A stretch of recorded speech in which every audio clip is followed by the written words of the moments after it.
Take away the language, change the money out, remove the families, split them up, like swap the religion, like all this stuff that they've done, right? The colonial era has not ended. We're still in it. We homogenize these people to the point where we can control them, right? And it's when we stand back up and we resist against this. Like with Umurangi, right? I don't need to fucking put white words in instead of fucking like te reo, right? I can put the fucking full title in. Like I've had plenty of people say, "Oh, you should change the title to Red Sky." Fuck off. Like why should they not have to learn what they've fucking done? Like why should I have to fucking dumb it down for them again? Why should I have to do what Watch Dogs, Cyberpunk, all these fucking games have done when it comes to all of these ideas, which is dumb it down and make it meaningless,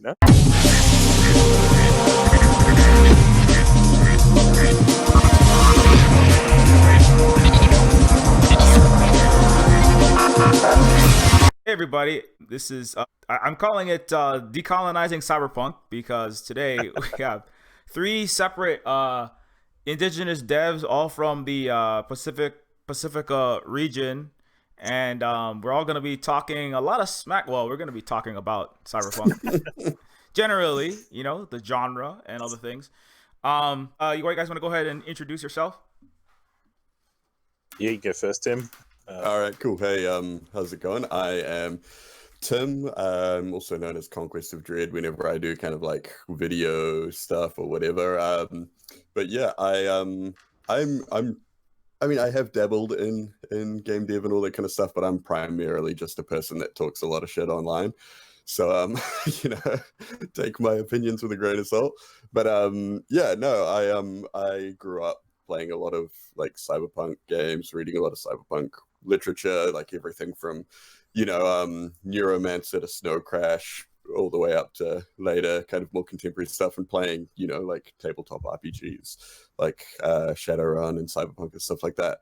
So and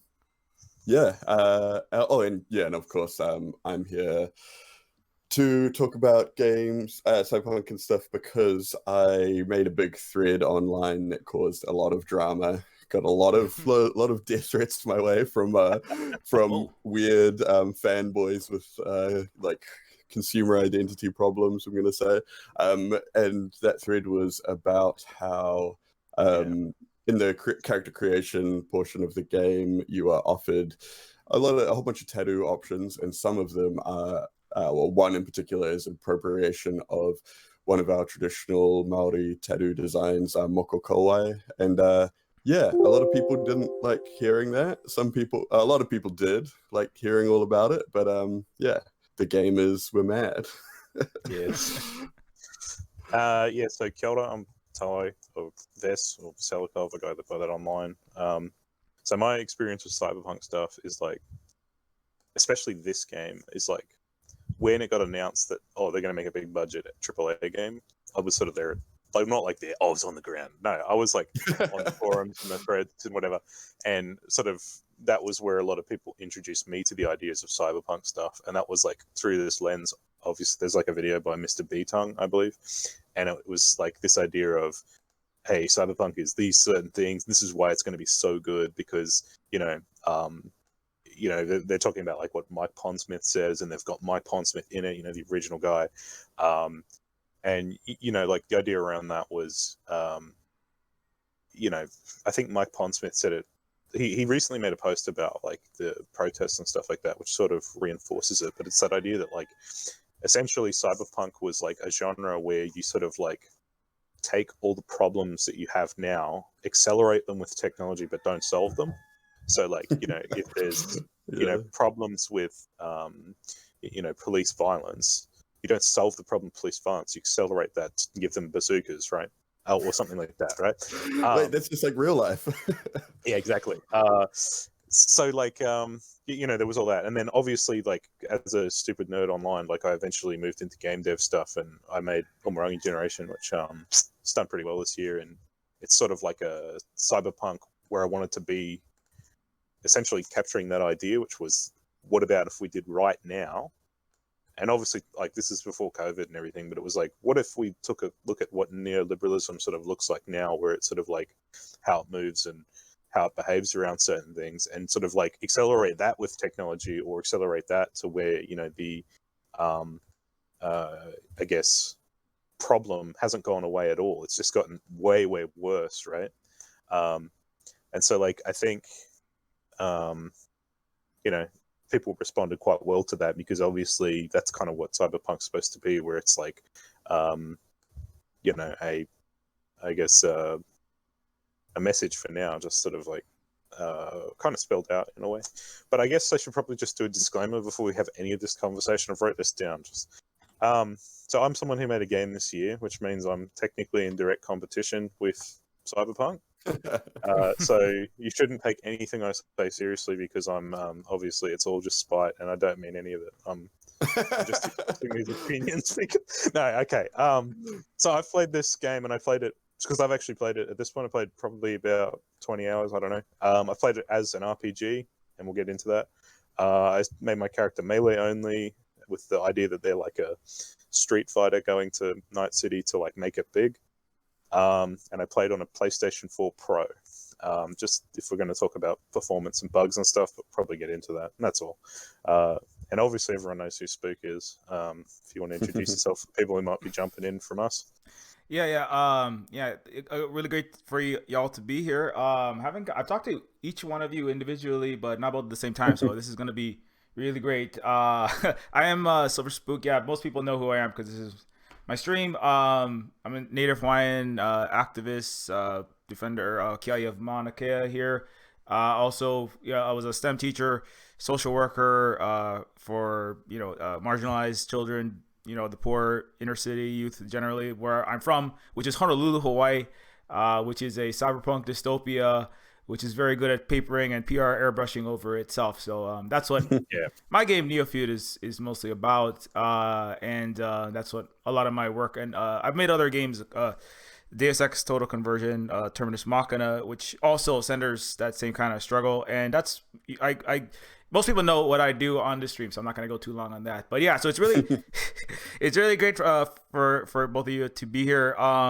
There's a lot of directions because we're all somewhere from the Pacific, at least part, indigenous to the places that we're from, and also play the cyberpunk, are fans of it in some way. Obviously myself and sorry, what do you want to go by? Is it Umurangi Generation? Yeah. Sorry, what? Can you repeat the question? Oh, sorry. What did you want to? What should I call you? Oh, Fest is fine. Fest? That's fine. It's easy. Okay. Everyone else gets the other one wrong, so we'll just go with Fest. Okay. Yeah. So you got you're also indigenous developer of cyberpunk or cyberpunk adjacent games. So anyways, so I don't know, we've already kind of been talking about a lot of this, but yeah, I mean, I guess maybe you can you're starting to talk about your impressions on cyberpunk. You had the kind of a list. You want to go over those, or just kind of jump off wherever you're. So yeah, just thinking about it as like a pure game, right, for a sec, because we'll get into the other stuff, because I mean they name drop the idea of corporate colonialism, which is kind of like, we'll probably go in that direction eventually, right? But just talking about it as a pure game, right? It's no surprise to anyone now. Like the lid is off, and it's not you must have a defective copy. The game's pretty much like broken, right? Like there's a bug every probably 2 minutes. And the idea around that is that like this game was crunched into oblivion, and I don't think that crunch has stopped, right? I don't think that the CD Projekt Red employees have stopped, working around the clock to get all this stuff fixed, right? I'm sort of going with the GameSpot reviewers, what she said in this, and she said, I'm usually very forgiving of bugs because I know they can be patched, right? And let's just talk about what the game is and how it actually like what's the stuff that you can't change. Like let's judge it on that. What this RPG is essentially like a sort of stripped down or amalgamation of like Fallout, Skyrim, and like a little bit of New Vegas, in terms of that, like you're not really role playing. You're more or less just like doing sort of more linear stuff where you're playing as like a Dragonborn, or in this case V. And there is like a little bit of choice at the start with things like life paths, but they really don't seem to affect what you would think they would. Like if you saw the trailers, which were very deceptive, I think in some ways looking back at them, it was things like saying that life paths will drastically alter your playthrough. It doesn't really do that at all. It just sort of like changes your intro that lasts for all of between 30 seconds and 5 minutes. And like, other than that, it gives you just a couple of extra dialogue options, similar to like how in New Vegas you might get dialogue options if you're, you know, high medical skill or high repair skill. It doesn't seem to be the thing like if you're playing on the corpo life path that, you know, the story is approached differently because you're a corporate and you're like doing a mission for your boss to try and do something with whatever. Almost immediately, every single life path tends to reach a point, and then it cuts to a like pre-scripted cutscene where your character has like a 6 months forward transition, and then you're all playing on the same sort of thing. So in terms of like, this is like why I think it's like, you know, that idea of these weird nerds like dying for CD Projekt over this stuff. It's like, even if you just assess it as a game, it's very like it's very much a like not really what I think anyone was really expecting it to be in terms of like, even if like it was like New Vegas with, you know, a different setting, I'm sure people probably would have liked that, but it's not really that either. Like, because I guess one of the things that I'm just sort of thinking of is that like a lot of the really interesting choices and stuff that you get in something like New Vegas or even Deus Ex, you know, the sort of HD Deus Ex games, a lot of that's not really there. Like it's usually just like you'll have two like yellow options, which are usually ones that mean you're doing like a this is a decision time kind of thing, but it's usually just yes or no, and sometimes it's yes, no, and then yes, or you know what I mean? Like it doesn't really seem to be that it branches out really around that stuff. I guess the other thing, sorry, I'm just going through my notes here, and we'll probably just try and power through these as quickly as possible. It seems to be also that the game's playing it, it feels like at some point they had a game and they scrapped it and they restarted and then maybe restarted again. Because like that's probably where most of these bugs are coming from. Either that or like an engine change mid, like, you know, maybe they were using the Witcher 2 engine and then they moved to Witcher 3 and they had to redo the whole thing. But there are things that feel very polished, like using guns and that, they feel very like weighty and meaty or whatever. I'm not really doing that because I'm punching, but like that stuff feels like quite, you know, serviceable and it does the job and everything, but it's not like, for me, thinking about that in terms of like this is supposed to be a cyberpunk RPG, it's like guns are very far down the line in terms of like what you should really be thinking about, you know, because like at the end of the day, if I wanted to go play a first person shooter, I can do that in just about any other game, right? Like what's differentiating this from other cyberpunk games? As I said, I'm obviously in a competition and this is me just bullshitting through my teeth. So the other part that I'm sort of starting to notice, this is sort of going a little bit away from more like the gameplay loop and stuff like that. It's like, it doesn't necessarily feel like very cyberpunk in terms of like, it does the aesthetic well, I think. Very big, like, you know, hats off to the art director and stuff like that, who was able to make like a very unique or like AAA polished version of the cyberpunk world. But so like I'm just thinking about certain things. I've got something written down here as an example. There's like an AI car or an AI that runs a taxi service, right? And you'd think that the way that they would go with like, if they're doing it as like a cyberpunk thing, they would talk about like this idea that automation is replacing human jobs or something, right? Well, instead it's like a wacky like Reddit moment where the car like has all these like, I don't know, quips and stuff, and then like at one point the car like tries to get you to empathize with it because it says, oh well, I must be like an illegal immigrant or something, and it's like just this really weird tone where it, like the very obvious like way you would talk about this stuff is that like AI is going to replace human jobs because mega corporations want to make money. You know what I mean? Like that's where it fits in cyberpunk. Not this idea that you try to like make it the epic wacky car and then like make it about, you know, refugee stuff that's never brought up again. Like it's just sort of like a throwaway bit of dialogue. Yeah. So like, I'm just going through my notes here because I've only got like a little bit to go. But like, the other thing I'm sort of noticing is the tone's a little bit weird. Like where I think I mentioned this on Twitter, but it's like some of the sort of like social commentary is very cringe. Like I was watching like a TV station, and the TV station was called like Just Ads, and the idea being that like all the ads in the future, like all the TV you watch in the future, is just an ad anyway. Which is like, okay, I get it, very good. We're going to talk about Occupy Wall Street next. You know what I mean? Like it feels very dated, yeah. and that's kind of like where I feel like it must have been rebooted at some point, and this is stuff on the cutting room floor. I think one of the underlying assumptions I'm thinking about with this is sort of like, and I don't know if this is in the tabletop, so maybe like one of you guys can think here, but I think this game's sort of version of Night City and why they're trying to say it's bad is it's like, it's bad because everyone has to sort of live like a minority, but then it doesn't really commit to that because it's like, oh, wouldn't it be bad if everyone was like, you know, poor? But it's like, oh, everyone's got disposable income and like, you know, most of the time they're like going out clubbing and you know what I mean? Like it's just sort of like, there's like a commit and then it's like a rescind, you know what I mean? Like it has an idea and then it pulls it back a little bit. And I guess I'll just get to my last point and then we can probably go into a little open discussion here.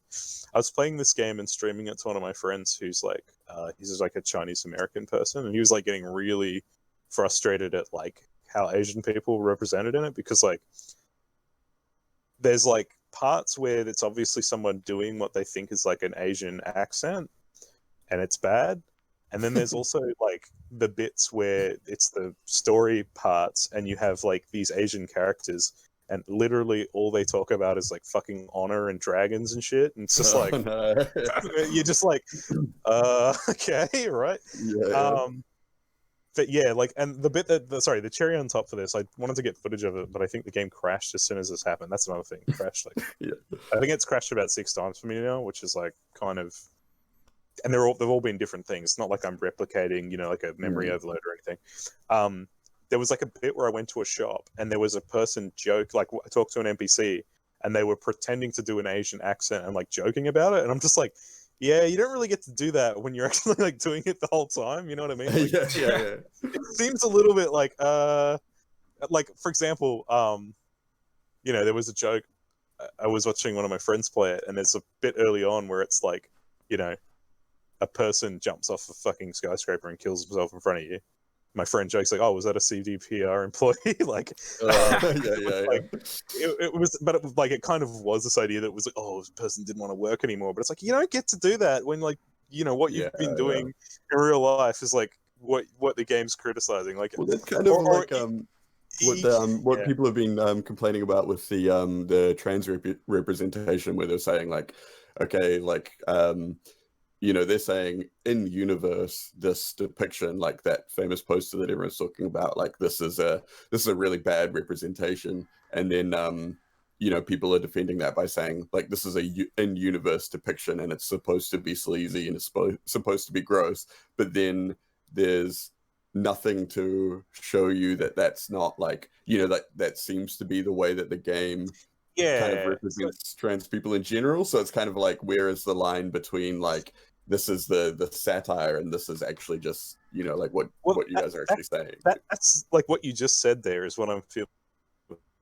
It's like a lot of this stuff is like, you ask what's the point when it says something's like, oh, isn't Night City sleazy and gross? But it's like, yeah, but what's the like takeaway from it? And usually the takeaway is like just what the stated thing was, you know, like around the entire city you'll see like ads about, you know, yeah, go get laid and sex and sex and sex and everything's about sex, and then you go like, yeah, so what's the point? Is sex bad or is it good, or what are you trying to say here? And like, you don't really get a cohesive answer because like on one hand you've got like sex workers and they, you know, talk about things and they sort of have like a little bit of discussion, and then on the other hand it's just like, yeah, sex is bad and everyone's a whore, and it's like, what?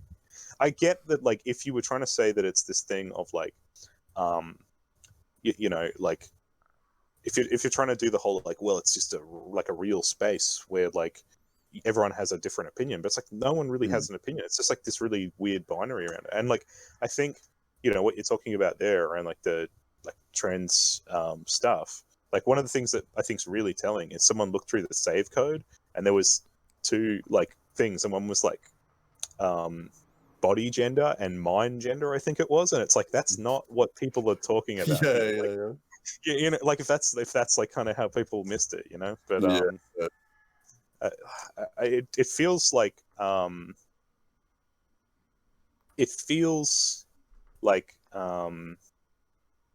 maybe there was someone who wanted to push for it, but then it was like you can have it at a compromise, which is just like the weird thing of like you can't really compromise on like you either are going to do it or you aren't. If you compromise on it, it's like then it just makes sense to like no one. You know what I mean? Like it'd be like saying, "Oh, Tim, do you breathe air? Do you?" Yeah, I guess I do. Oh well, let's not go straight into O2. How about we get to O1 for a bit? You know, like ease people into it. You know what I mean? Like it's like like you don't do that. Like you either go in all thing or you don't, right? Yeah, that's a discussion that I've been having with other people, especially around the appropriation issues as well, because a lot of people have been saying like, you know, like these groups should just feel they should feel good about this because they're being represented. It's like, but if the people that you're representing don't feel good about it, what was the point of that representation in the first place? Like, what is that? Who is that serving? Because then it just becomes a very kind of tokenized thing, and it's like, it's like it's basically just props. People aren't being represented because it's not like they're hiring, you know, someone like you to do the Moko or whatever. Yeah. But the strangest thing is, it's like V has a fucking backstory, you know. Like you could probably incorporate all that stuff into it and do it quite well if you knew all that. But like instead they're just doing like fucking flame tattoo shit, you know. Like the thing I guess I always see is when I see shitty Moko in games, it's always like I look at it and I cringe because it's like, what the fuck is this? Like, this doesn't look good anyway. Like, it's not like it's not like you know what I mean? Like making something that's aesthetically cool anyway. Like, it just looks like shit. Well, that's the thing that I felt specifically around that is like, because they put it in and we complained about it, the game is really mad about that. But if they hadn't have put it in and it had never existed, there would be no difference, you know. Like if the fanboys had never known that this was a thing that was going to be in there and it had never been there, the experience with the game would be exactly the same. But because this one tiny thing is in there and a couple people criticized it, it's like they're getting very upset about it. It's like, it's kind of ridiculous. But I actually just saw just before someone posted, who was it, another streamer, Lexi, had posted a clip from an article about the response that people have been getting since, you know, the game has been getting pretty average scores. A lot of people talking about their experience with bugs and stuff. And in this article, they say, of course, the far bigger issue is that a large proportion of Cyberpunk 2077 purchasers, and indeed any other big name game, don't want reviews at all. They want reassurance. They paid for this game nearly 2 years ago for whatever illogical reason. I am supporting the massive multi-million-dollar company for no gain, no extra content, no early access, no bonus items, and they want to know they did the right thing. So it's like, that's how I see it, where it's like this thing where it's like they, you know, this like a lot of people talk about this stuff, this idea of this like identity of consumption, you know, and it's like they have, you know, they've really bought into the idea of the Cyberpunk game far more than I guess any reasonable person should have.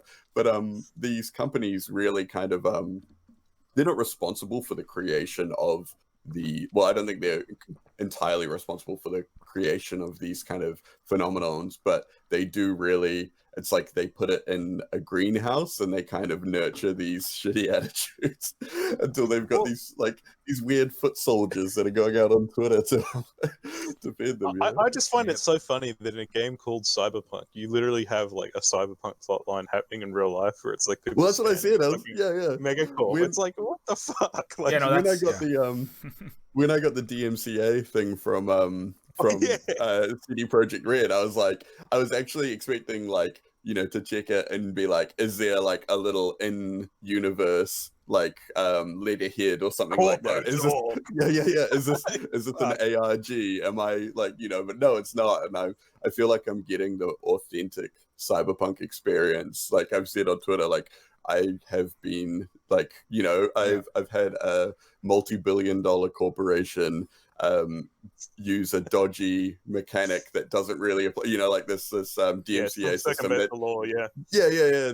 They're misusing that system to silence, like to silence these indigenous people that they have like stolen these, kind of ancient sacred things from. And it's like, wow, that is actually really cyberpunk actually. So, go ahead and do it. No, interacting with the internet on Cyberpunk 2077 is the most cyberpunk game you can play, Like, actually, but yeah, no, actually, the thing, a bunch of people got real. I've had a similar experience. I don't check every notification, so I've missed a lot of the backlash, because I had a 52 post thread, and I said stuff.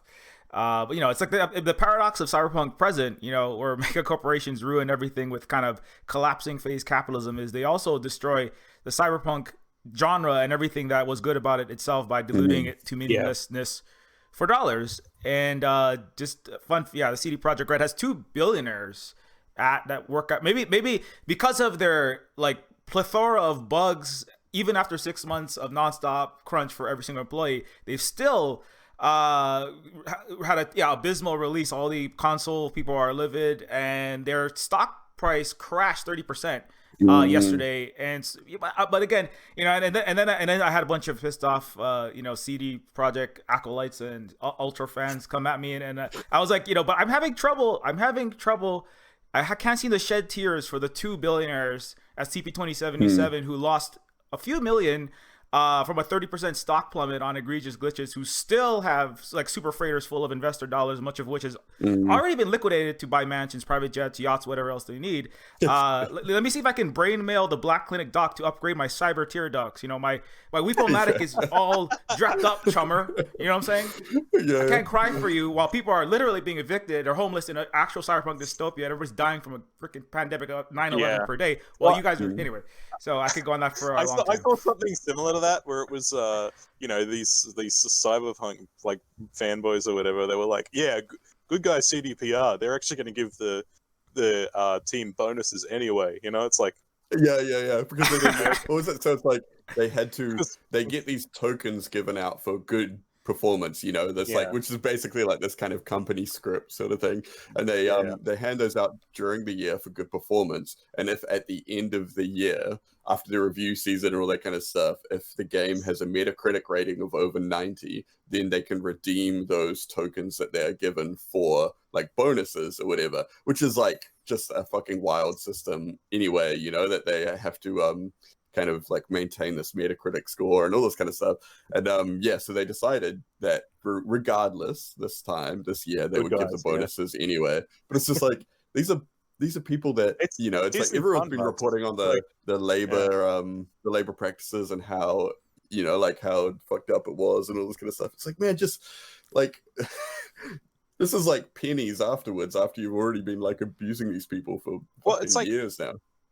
You know how like Naughty Dog, right? They run Game of the Year or like for the the Video Game Awards are just ads, right? Like, I mean, it's not about what's the best game, it's about what's Naughty Dog crunched an employee to the point where they got like physically injured. Now, I'm not familiar with what happened after that, but it's like if that person was then unable to then work in the games industry because like they've severely fucked their hand up or something, right? Like, who gives a fuck about like, you got a bonus this year? It's like, well, no, you fucked my life up, Like, exactly.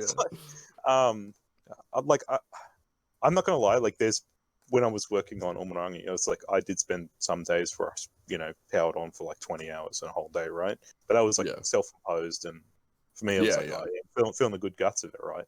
But I've also been in the shoes where it's like you're working unpaid overtime for another person, and they're treating you like shit the whole time, right?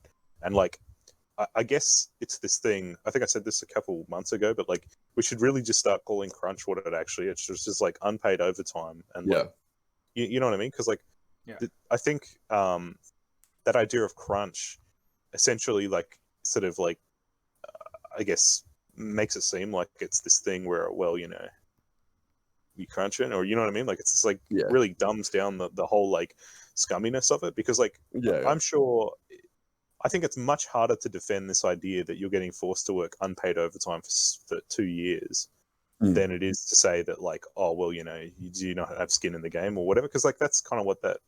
Yeah. Like, well, I mean, it's another thing that's like related to what you were just saying. I mean, this happens in so many studios that people just never really talk about. But even when it does get reported on, you know, like Waypoint did a really good job of talking about it when God of War came out, where there was, you know, like Corey Barlog or whatever his name is, he's in interviews and he's saying, yeah, you know, people asking about crunch, and he's saying, yeah, all these people, we were all working together, we were pulling the hard hours to make our dream come true. And it's like, yeah, no, that's your dream, and they're the ones working overtime, you know, like you're not the one that's like, Sony's you know, like dream. doing all this stuff.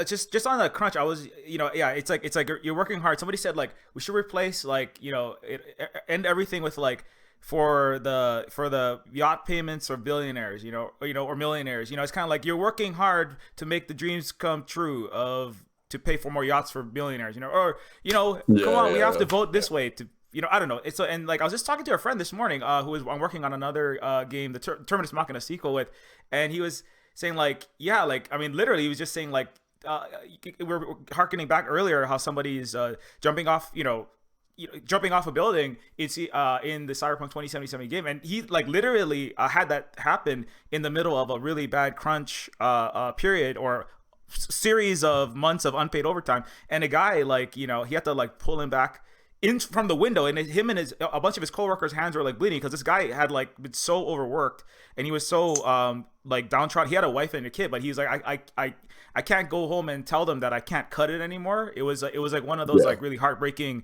you know, kind of he was like, you know, like people think it's just kind of like a little bit of it's you're just coming in on an extra weekend here and there. No, like, this is like destroys people's lives. Mental health, physical health deteriorates. I've seen like one of my coworkers, like even when I was like, I don't, you know, talk about too much about my past, but I have worked at some of these corporations, and one of the guys, he was like 23 years old, and it was like one of those, you know, 60, 80, 100 hours a week kind of deals over extended periods. And, you know, he had like he went into it with like black hair.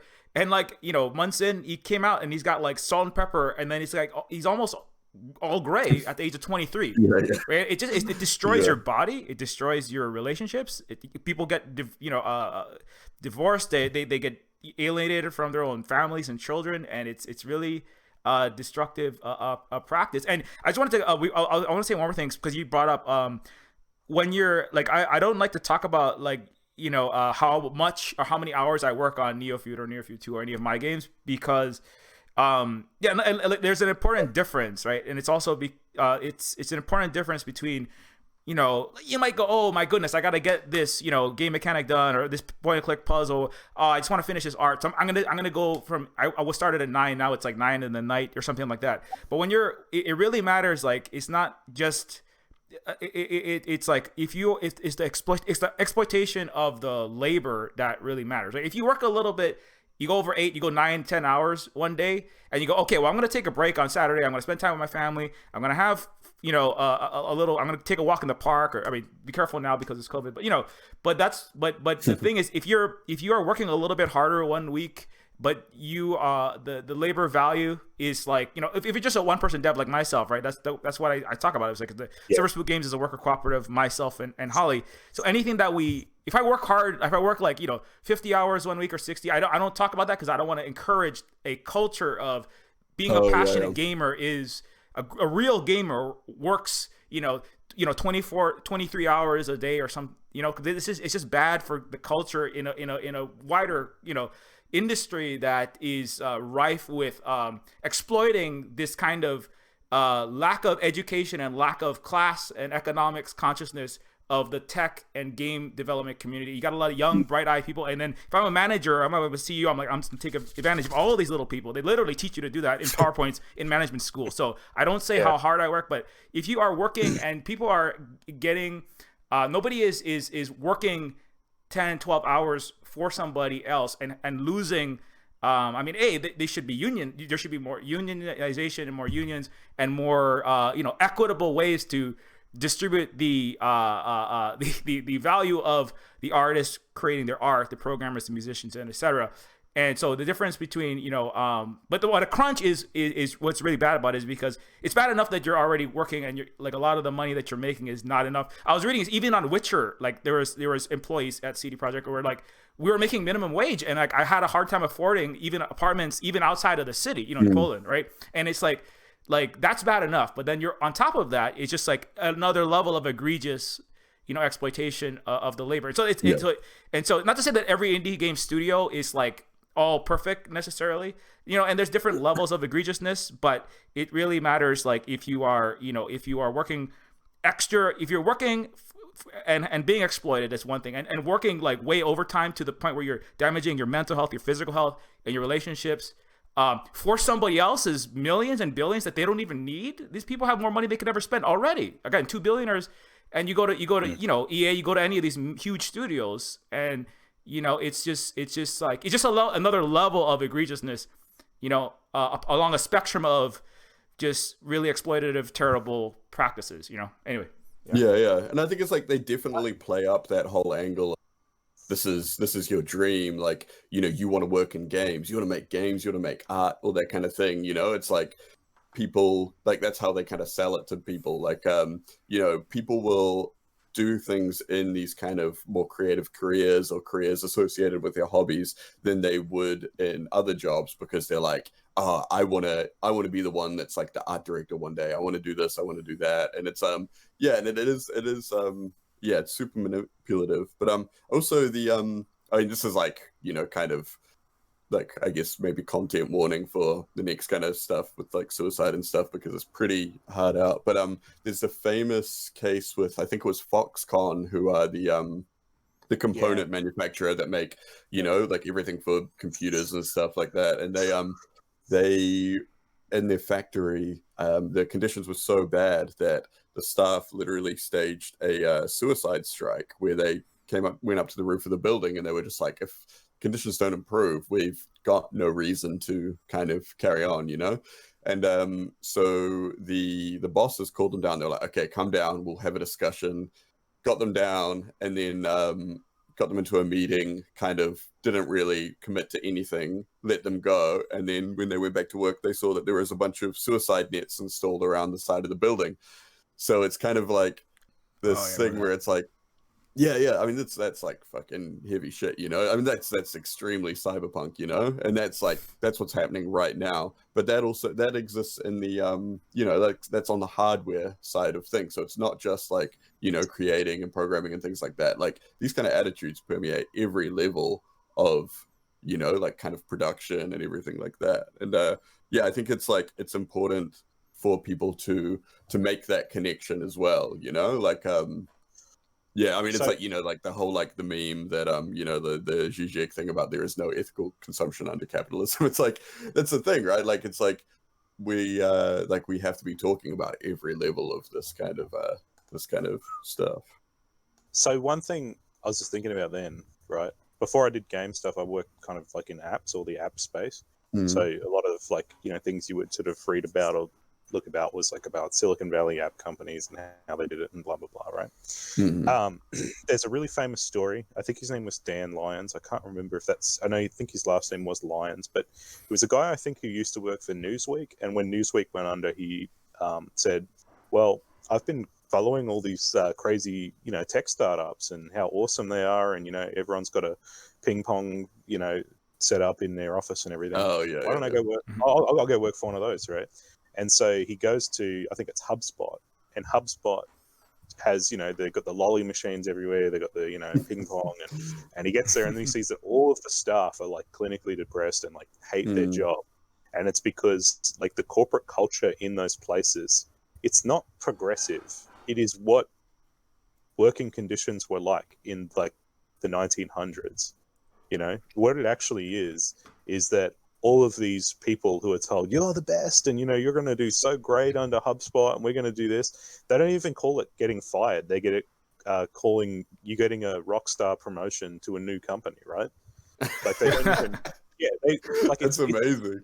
and it goes to this thing where like they're all super depressed because the thing about it is they all know they can be replaced immediately by anyone else who's their age, because most of these like app startups and stuff, you're just on a computer like clicking through some stuff, right? Like, you know what I mean? Or selling it. Like what HubSpot is, you know, it sounds like this. Well, what it is they just sell internet spam, right? Like they do you want us to spam your like your fucking ad link somewhere? Yeah, all right, sign up, and they'll just spam it. Like it's literally like an old idea, but they're just trying to say that it's a new fresh thing, right?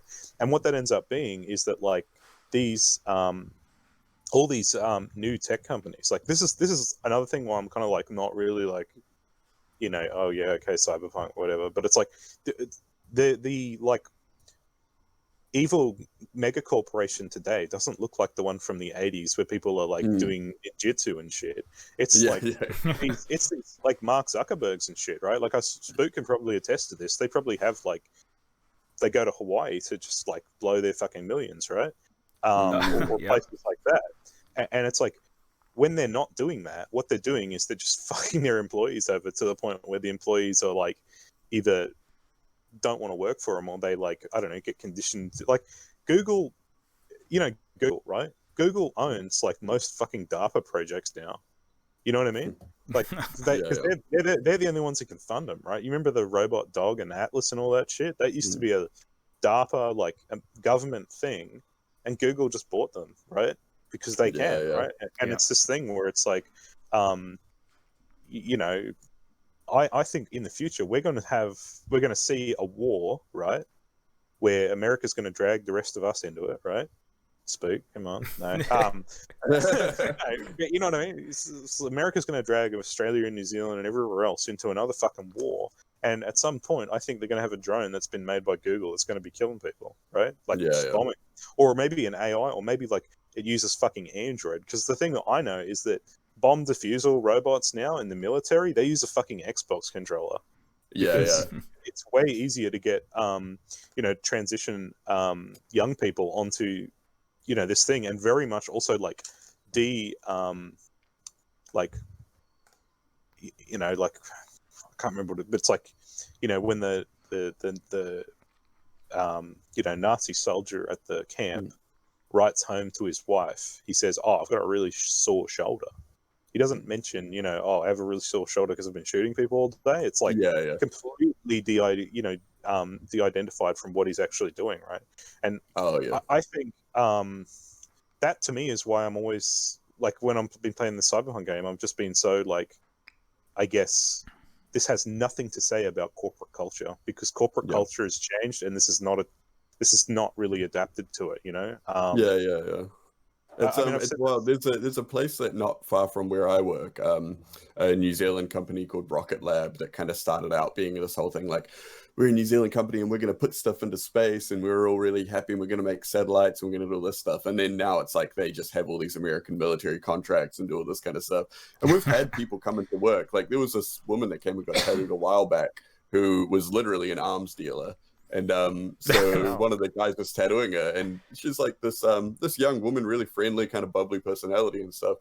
And he's asking her what she does, and she's like, well, I guess I'm kind of an arms dealer. And he honestly, as he was tattooing her, and he just like looked over at me, and I looked over at him, and he was like, you know, it was like the fucking spider sense going off or whatever like that. And so we were just chatting, because I'm obviously like, she's getting tattooed, and I'm not gonna like just fully like launch into it and shit like that. But I was just like asking her questions and stuff, and she's like, oh well, you know, like I draw the line at anything that is like violent, you know, like I only work with things for like surveillance and, you know, like drones and things like that. And you know, just like, surveillance and like, you know, things for like scouting and mapping and all this kind of things. I only like use words.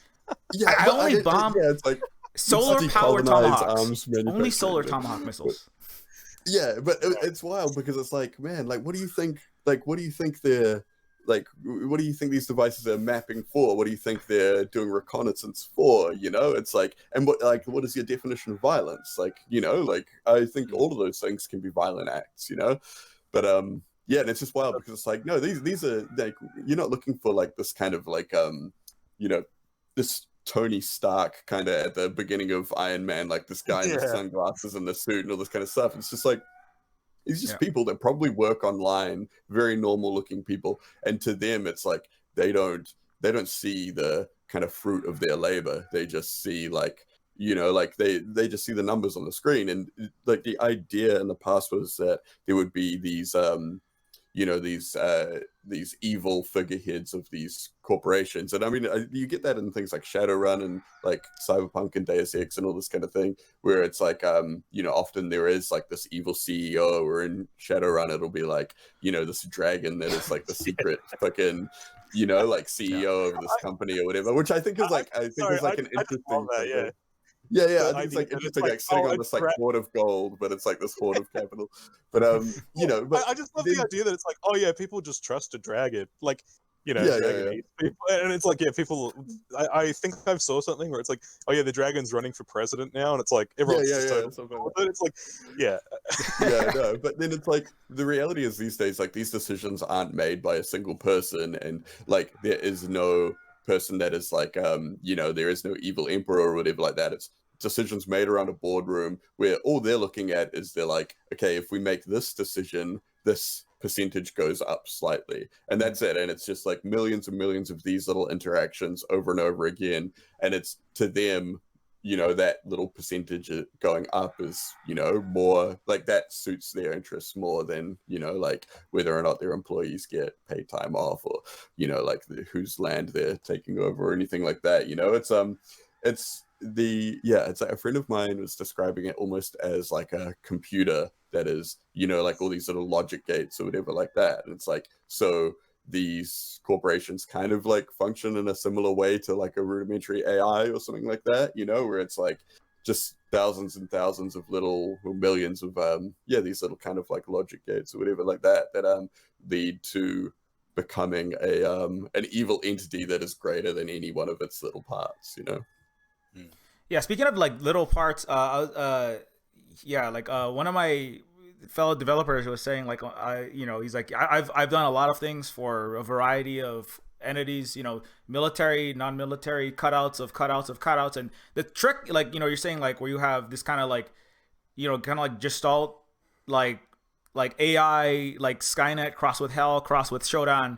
That's 3 different science fictional cyberpunk entities. But anyways, you know, that is the mega corporation, right? And it's kind of like, you know, and there are individuals at the highest level that are making a lot of money benefiting from these systems. So, you know, but at the same time, the way that they can get you to kind of, you know, part of Neofeud, I was like, I want cyberpunk. When I made it, I was like, I'm kind of targeting, because cyberpunk happens to be this genre where these individuals, technologists, coders specifically, who have an incredible amount of power because they they can decide whether 7 billion people, you know, when they type in socialism, are they going to find the Fox News and CNN, or are they going to like get redirected to, you know, Conquest, you know, some actual information, you know, like in the global disinformation system that is global capitalism, like, you know, and so like they can, you know, and like people have like left, you know, Facebook recently, there was that big there was that leak from that woman who was like, I have blood on my hands because I have literally helped overthrow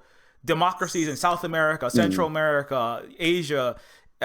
People have died. Fascists have murdered people because I have, like, through algorithmic modification, basically done the bidding of the military industrial complex, or you know, just global real world plutocrat, you know, Militech CEO type people. Yeah. And I have like literally like by injecting tons and tons of far right, you know, Breitbart, Fox, but for each area around the world in all these other countries, I have actually installed fascism around the world for the benefit of that Cambridge Analytica or whatever. It's like, yeah, this group of people were able to subvert, like, you know, political opinions all around the world. Yeah, exactly. And you know, that's just one. There's many, you know, there's a variety of flavors of these of more, you know, centrist and more right, and but you know, but a lot of people are coders, and they're, you know, and you know, she realized that that's kind of what was happening, but you know, but there's another kind of more insidious version of this, like my friend, well, I shouldn't say who it is, but you know, he's like, I was working on a project. There are hundreds of, it was like one big project, and they break it into like 100 subroutines. Like you get like it's like reading one paragraph of a book. You don't know the meaning of the entire book, you know, or it's like building like one piece of a vehicle, right? You don't know if that vehicle is a truck, that's a, you know, an ambulance, or if it's a tank, a Panzer tank, you know. And he's like, I was coding this fragment of it, and it was a pretty good contract. It was pretty lucrative. It was paying pretty good. He's like, that's kind of how you know you're doing something kind of shady, because you get a, but you don't. They said you can't talk about this, and if you find out about this, you absolutely can't talk about this. But he somehow figured out that actually what he was coding was some horrific guidance system or facial recognition system for some unknown. He couldn't really disclose what it was, but when he found out about it, he like kind of like tried to back out of it. He said, "No, you have to finish this project."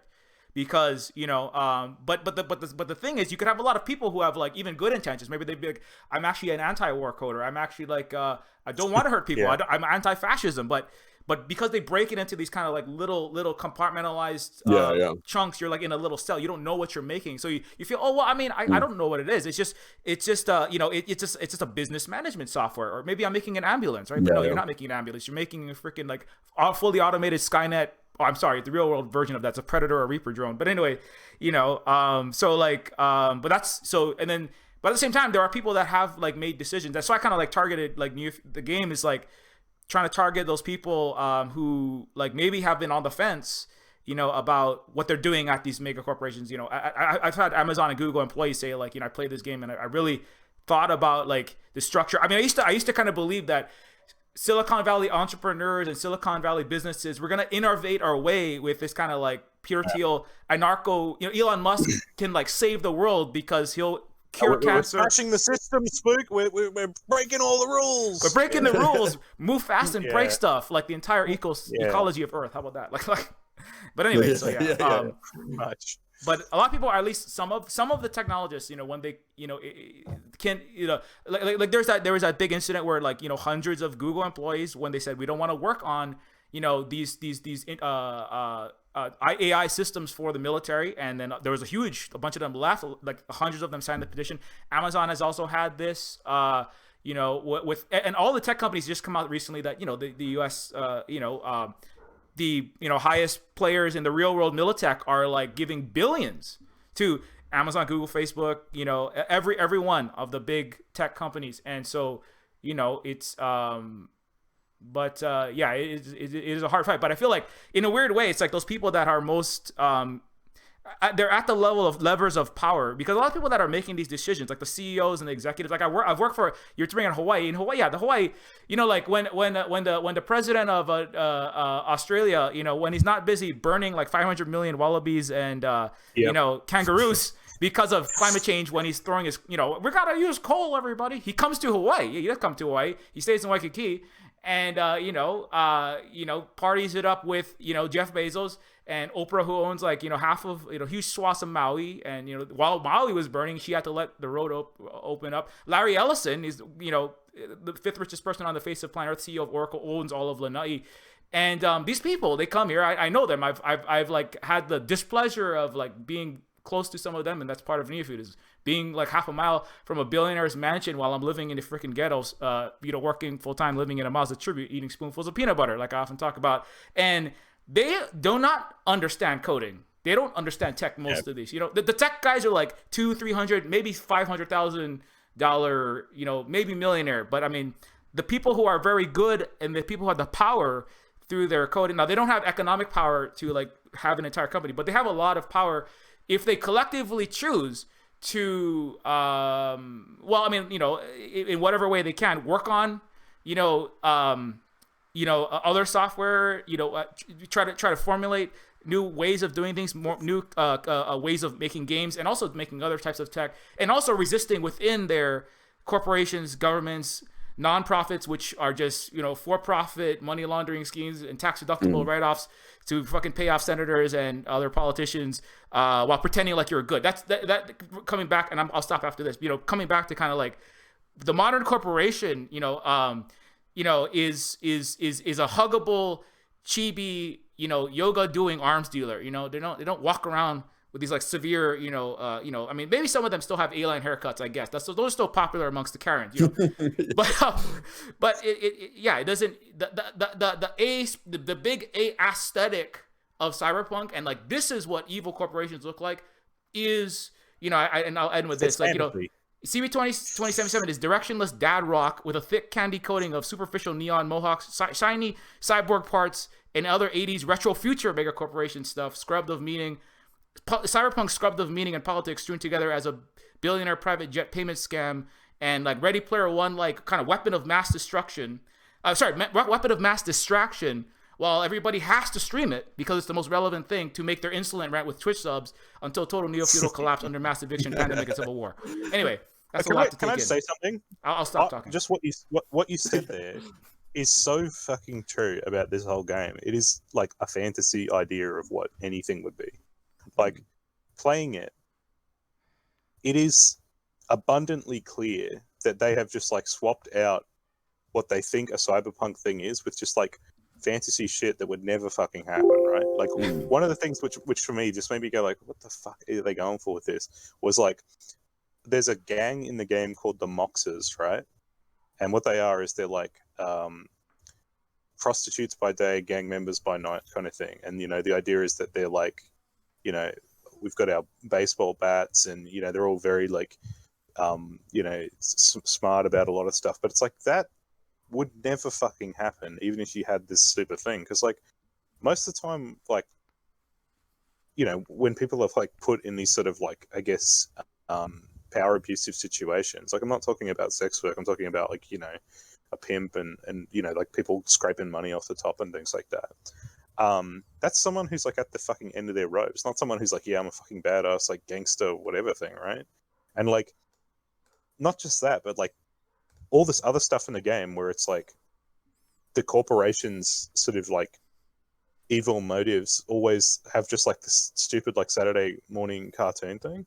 Like, it doesn't feel like they've like really like, one of the things that was floating around this morning I saw is there was a graphic CD Projekt put out, I think years ago or something, and it's like, our promise to you, a mature, gritty story, blah blah blah, of this thing, this thing, this thing. And it was like this idea that it would be like realistic or something, but it's like, it's totally not. Like, they what does mature mean? Mature means to them that it's like kind of dark and, you know, like, like Christopher Nolan. Just literally Warren Spector, Deus Ex the male gaze in this is fucking huge. Like, they're even though you can choose your cock at the start, as like, unless you're looking at your own character, you'll never see another guy's cock in the game, right?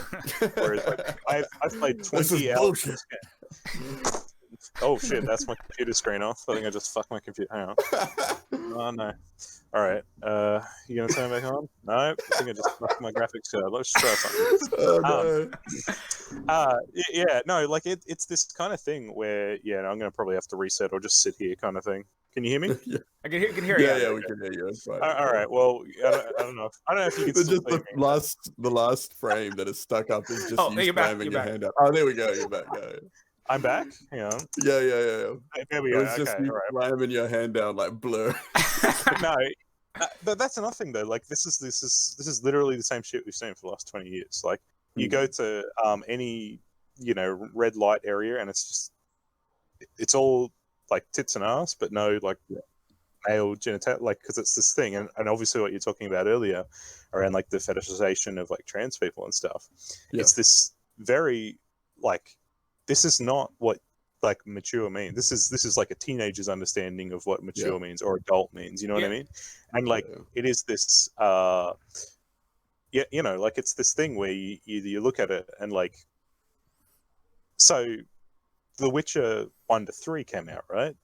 And I think a lot of those games were carried by the fact it was a pre-written story that someone had already like, you know, they knew what they were doing. But it was also this thing where like, you know, the first game had like a sex mini game, second game had like, you know, these sex scenes, and then, you know, third one comes around and you're like, okay, so maybe it's a little bit more tasteful, but, you know, is this still just a thing where like they're just are they putting this in because it's like, okay, this is essential to the story, or are they putting this in because it's like, you know, horny on main kind of thing? Like, yeah. This game is horny on main. Like, it's not necessarily like doing anything with it that you haven't really seen in like, you know, like, I don't know, fucking like dude bro comedy. You know what I mean? Like, it's very like, that's the thing. Like, the whole idea about them what they are creating is indistinguishable from Yeah. the thing that they claim to be satirizing or whatever, where it's Yeah. like, they're thinking about like, oh, in cyberpunk stuff, it's all, like people are commodified and like just sold sex absolutely everywhere. And they have just created this thing that is doing that without from what I've heard, like I mean, I haven't actually had a chance to play it or anything. Can I just talk a little bit about my experience with making this DLC for this game? Because I think I went down a very similar path, but very quickly either took a right turn or 180'd on it.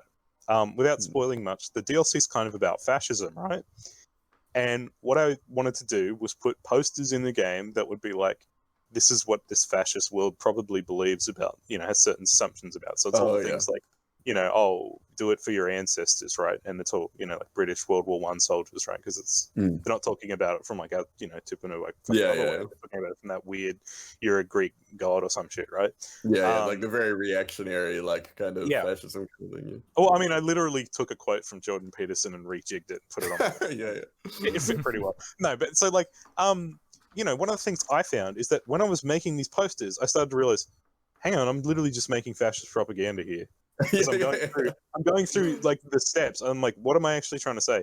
And like, it was this kind of thing where like, I sat down with some friends and we went like, okay, how are we going to fix this up? And essentially they're kind of jokes or sort of like, just showing the absurdity of it, right? And that's the point of putting that in. Is not to say like, well, we're just going to have a fascist thing, because the worst thing that could ever come out of that is people being like, they understand the UN are fascists and they go, oh yeah, that's pretty cool. Like, you know what I mean? Like, let's do some fascism. What's wrong with that? Thinking about like, actually, these are some good ideas. Like you have to really make it so it's like, like obviously kind of criticism or satire or whatever. And I think there's a degree where some of the stuff they say is just so blatantly untrue that all you need to do is just put it in a position where it's self-evident how stupid it is. You know what I mean? Like, one of the things I sort of did in that DLC was like look at, like the kind of like weird resistance types who are like woke on the surface but very much like liberal stooges on the inside. I've been seeing a lot of that last couple days. Well, it's like, one of the areas in the game is you go to like a clothing store, and the clothing brand's called the Anti-Establishment Clothing Co. And then like you see some all this stuff where the resistance are going to push back and fight, but right next to that is like posters being like, cops are the best, cool, you know what I mean, like all this stuff that's very like, there's a thin blue line between life and death, or you know what I mean, like all this shit that's very much like, you want to sort of have the aesthetic of being a resistance type person or pushing back against the state, but you endorse everything else about it. And like, the idea with this game is that the cops are like just tools of fascists at this point. Like they're not even like the only time you ever see cops in the game is they've like fucking head to toe covered in like military gear, and they've got guns, and like they don't even really carry like police insignias really, like but yeah, I don't know, it's like, sorry, just obviously because I've got a skin in the game and I'm just trying to talk shit about this thing and win, right? the thing about that is it's like, it just does that. It doesn't necessarily like make like the as I said earlier, like the satire or stuff it does is shit. Like it's stuff from 20, 15 years ago, whatever. And then the stuff that like is there is literally just portrayed as the problem. It's not the problem and then the solution. And as far as like I've played through the game, I haven't really come across anything that's like, oh yeah, now we're gonna like find a way to end it, or you know what I mean? Like it just sort of like it seems to be the problem of like understanding the themes but not understanding like what you do with them. You know what I mean? Or like the whole thing with like a lot of cyberpunk stuff historically, which I mean has kind of I think lost its way in recent years, has been like this very kind of like anti-establishment kind of thing or whatever like that, very anti-capitalist. And in some of the Shadowrun games, the recent ones, it kind of loses us a little bit. But like I think Dragonfall was pretty good at like kind of talking about this kind of stuff. But there's a thing, and it's like I don't agree with like everything that Mark Fisher kind of said, but I think he had some really good points about the way that capitalism makes room for anti-capitalism as a product in itself. And we get these things come out like Cyberpunk 2077, where it has the aesthetics of this kind of like, anti-corporate, anti-capitalist kind of thing, but really it's just kind of giving you this very kind of I guess like a vapid kind of fantasy that you live out to kind of like satisfy these anti-corporate fantasies or whatever, but it really doesn't actually give you the tools to, it doesn't actually discuss like, what does this mean in, like in the real world, or like how is this actually a systemic critique, which a lot of like early cyberpunk, or like I guess the more clever kind of cyberpunk things where it was like looking at the world, like the current problems through a lens, and it's like, okay, well, what can people do about it and things like that, which I think is like, that's to me what this genre should be all about, and it kind of sucks that it's lost that. And I mean, that's kind of just everything, everything gets watered down into like an aesthetic. It was just like a brand or whatever like that. So it's like, I mean, I don't think it's something unique to this game, and I don't think it's like a point that, I mean, it's like that's just media, right? Something you just said then, which I think is so fucking true, is this idea that it's like a product of anti-capitalism by the capitalists, right? And I think that is something I thought about.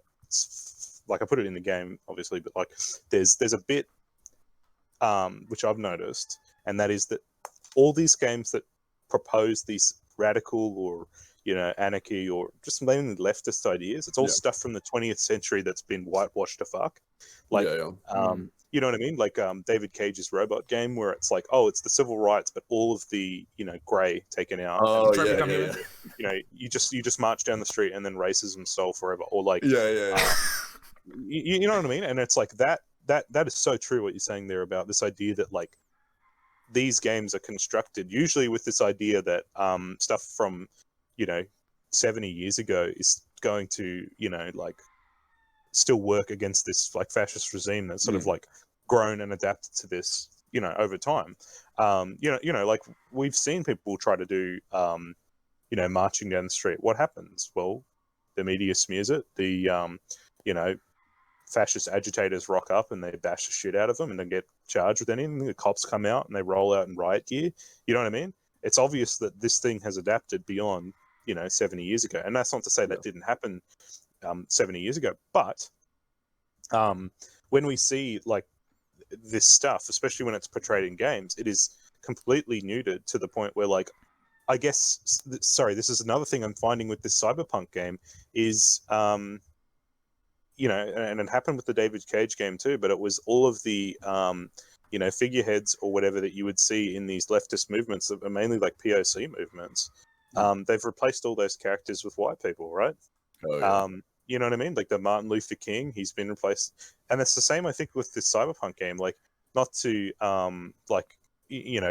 bring it up in like, oh, you can't do it this way, but like what I'm noticing is that like most of the like cast who are like in these positions, it's like Keanu Reeves is this anti-corporatist rocker boy or whatever who's like he says that he's going against a war on corporate colonialism, right?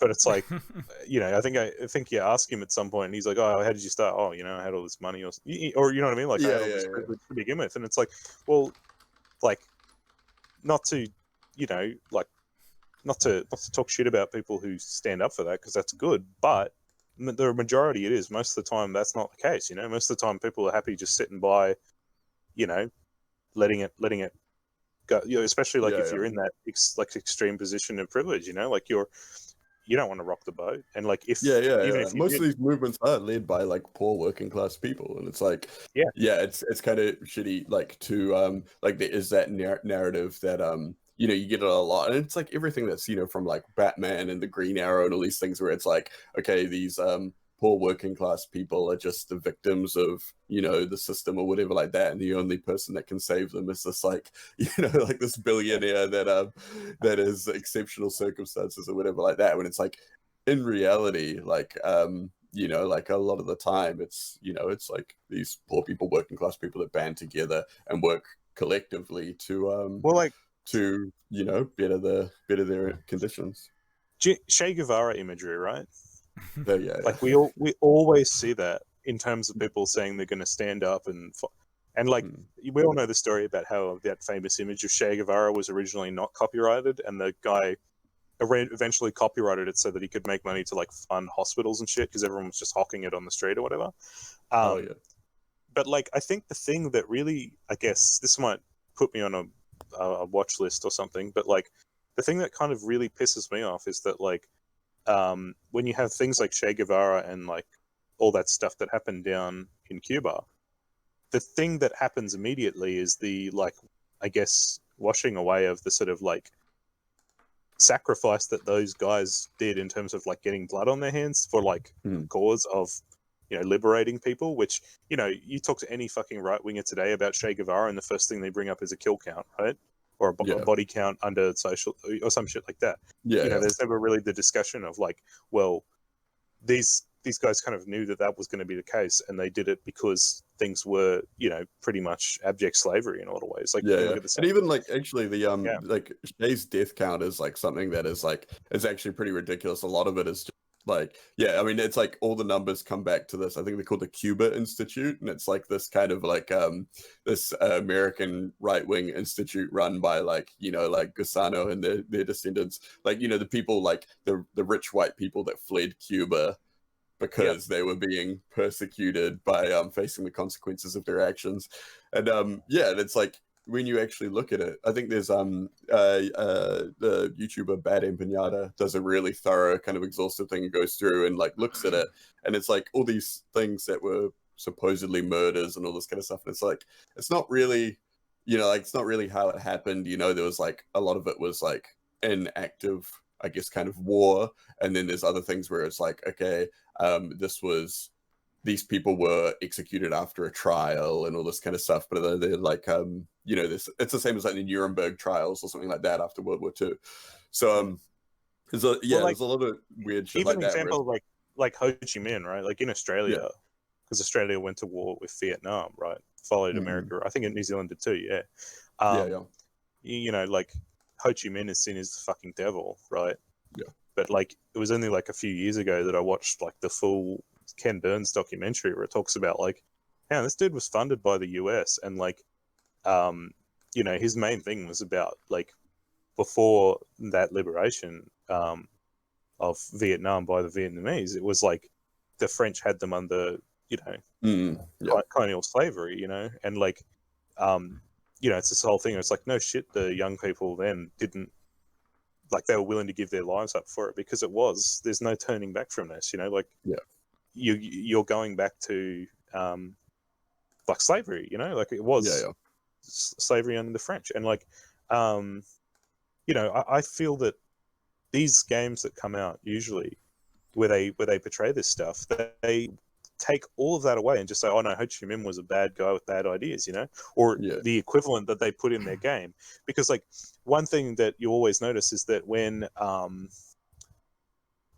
fascists are portrayed, not like Ho Chi Minh, he wasn't a fascist, right? But like, when fascists are portrayed in these games, they're given every single fucking out possible. You know, emotional he was crazy, or you know, he had a pet dog, or you know, he was possessed by a demon, or something like that. And they're given every fucking out possible to say that, oh no, this couldn't be the ideas that stem from like, you know, this history of, you know, all this stuff. You know, like something I kind of think about is that like, you know, when invaders come to, you know, our country and that, what's the first thing they brought? It was like religion, and that religion, that spirituality contained within it, like this idea of being passive to, you know, crimes. You know what I mean? Like, it was all you're forgiven like anyway. Turn the other cheek or whatever. Turn the other cheek. Don't you know? Don't make thing, and God will forgive you. But also, you know, obey the state. Do what they. You know what I mean?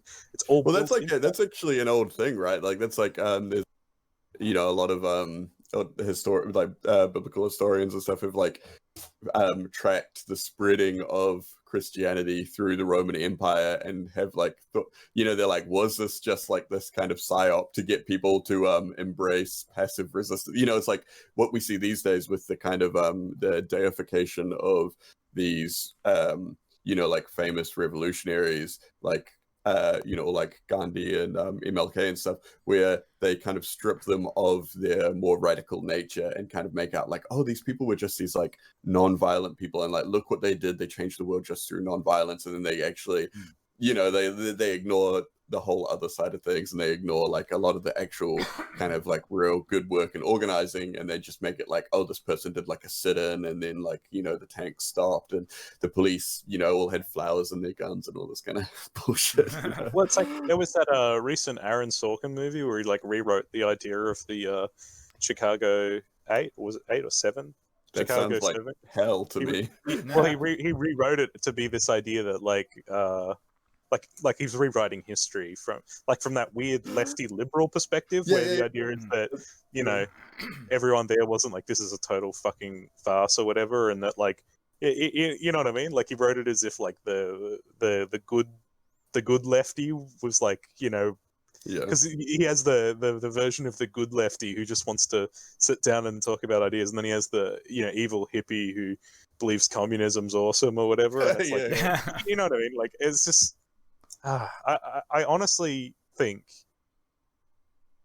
this is something I think I sent this to you like on Twitter the other day, but it's like, this idea is like, these guys don't know their own history, you know? Oh yeah, like, not at all. Yeah. They talk about this shit and they don't actually understand, like, you know, how much of it has been like completely just fabricated. You know, like, I live in Australia, you know, and Australia's obsession with Captain Cook blows my fucking mind. Yeah. Because Captain Cook did not give a literal fuck about Australia. Yeah. You know, like, he did not give a fuck. And this idea that, like, you know, every time Captain Cook is portrayed, he's this old granddad who's coming in to see the new civilization. You know, it's this idea that, like, it is completely, I mean, good on you guys, Spook, but like the whole thing around it. Ate that motherfucker. It's this thing where the James Cook who was on that boat is not who people are talking about. They're talking about this construction of Captain Cook that's based around things like, you know, like, Captain Cook's hat has been bent in a way to reflect the slouch hat from the Anzac stuff, you know, because it's about cramming as much nationalistic shit you can into this one thing. Because, like, everything you look at how this thing has been constructed is all based around what, like, the Australian nation state wants its citizens to be. Exactly. You know what I mean? And it, like, you know, you point that out to Australians and they fucking lose it, because, like, what the like, that's been the thing that's been the bedrock of their entire identity. You know? There's actually a really good book called The Apotheosis of Captain Cook, European Mythmaking in the Pacific, by Gannon W. And it's like all the stuff that it's like, you know, like, I remember getting taught this stuff in history class. Like, I remember like people, like educated people, still talking about a lot of this stuff to this day, and it's just like so easily and thoroughly debunked by all of the kind of, you know, like, sources at the time and everything. And it's just like, it doesn't even matter who he was anymore. Like, it absolutely doesn't matter. Nothing about him, like, his actual life, matters. There's a book in Australia, that does this really well, called Dark Emu. You might have heard of that. Oh, yeah, Bruce Pascoe. Yeah, Dark Emu. The reason I think that is so effective for especially white people is it never brings up you know, Aboriginal history, which has even more information about it. It is these guys' own fucking diaries. If you don't believe their own fucking diaries of, like, Burks and Wills and all this shit, how the fuck are you even informing yourself on this stuff, right? You know what I mean? Because it's like the national story about what happened with Burks and Wills and stuff has been so ingrained that no one went and checked it, right? Because it's like, it's all bullshit, right?